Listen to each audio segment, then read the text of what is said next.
consulted with Rio Tinto to explain how important the site was and to express their concerns about the intention to destroy it. Rio Tinto knew all of that and went ahead anyway.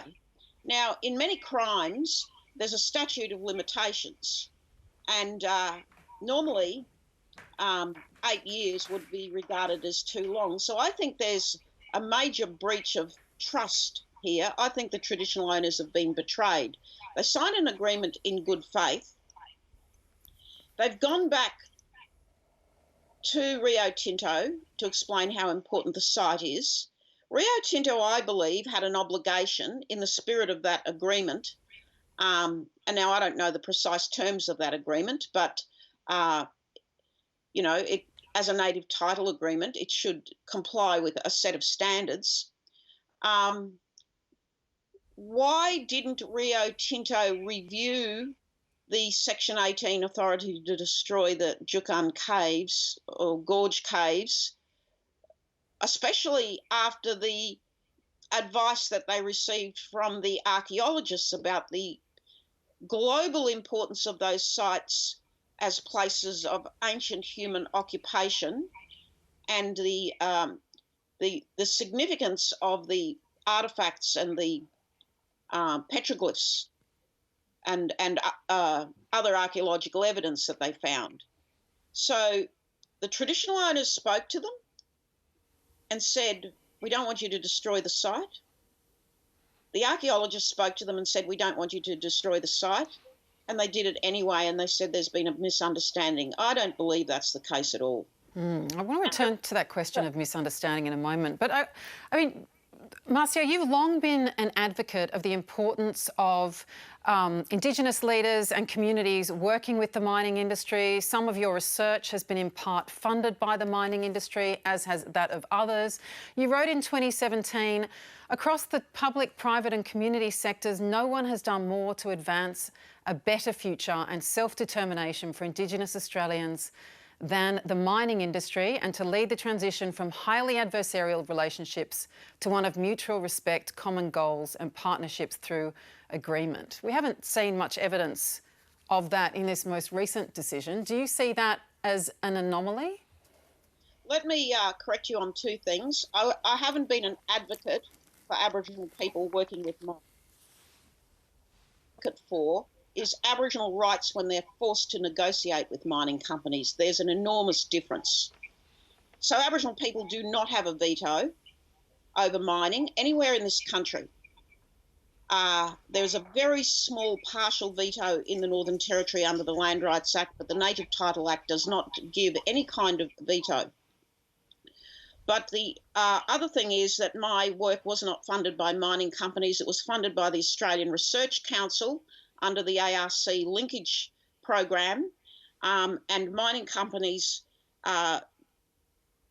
did contribute to the research grant, and it's done under an arrangement, a legally binding agreement with the university and the Australian Research Council. So I want to put to rest that lie that comes from crikey and anthropologists. But here's the problem with you quoting me there. What people won't realise is that I wrote that back in 2012 when I was asked to give my views on how far we've come with the mining industry. And at the time, what I wrote was true. Now, the problem is that I think what's happened here is that once Rio Tinto has got all of its settled and registered with the federal court under the Native Title Act, a new crop of personnel leave the agreement on the shelf and have no intention of implementing it. They simply ignore it.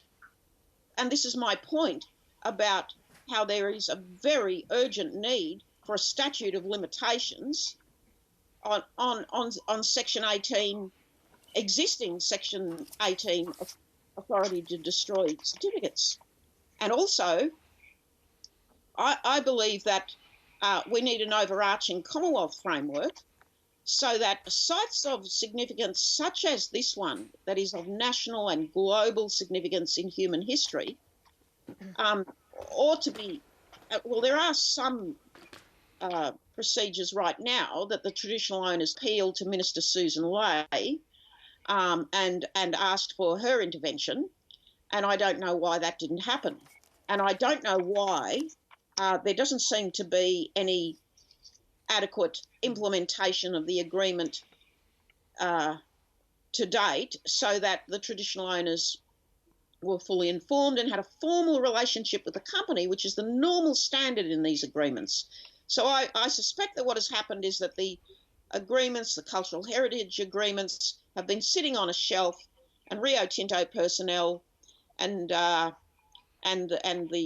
legal and other advisors to the traditional owners have simply left them to sit there, not checked what the Aboriginal rights are, not checked what a responsible person would do in a case like this. I'll just return to my original point.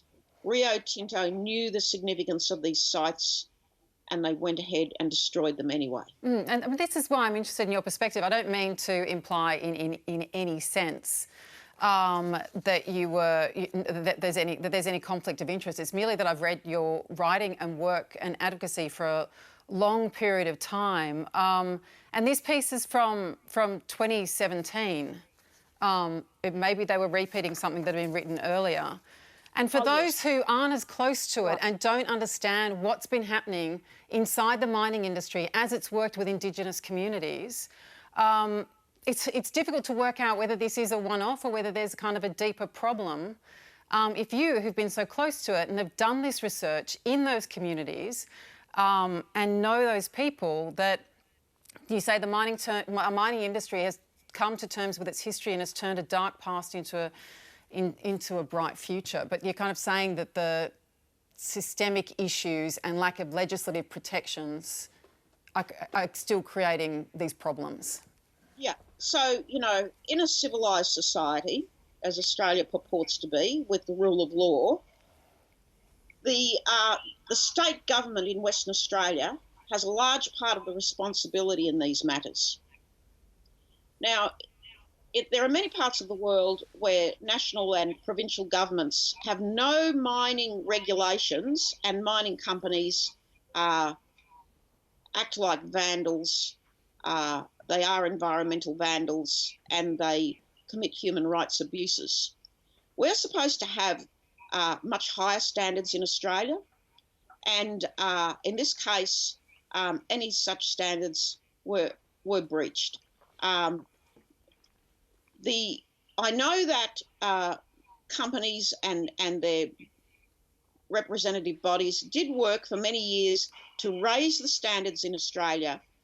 Once upon a time in Australia, it would have been, it would have gone without any comment or acknowledgement that an important place had been destroyed. And there are still cases in Australia where very important sites are destroyed, and it's illegal to do so. So this happened at the Solomon Mine, it's happened at the Burrup Peninsula, and I'm sure there are many other cases, but we just don't hear about them. And it's...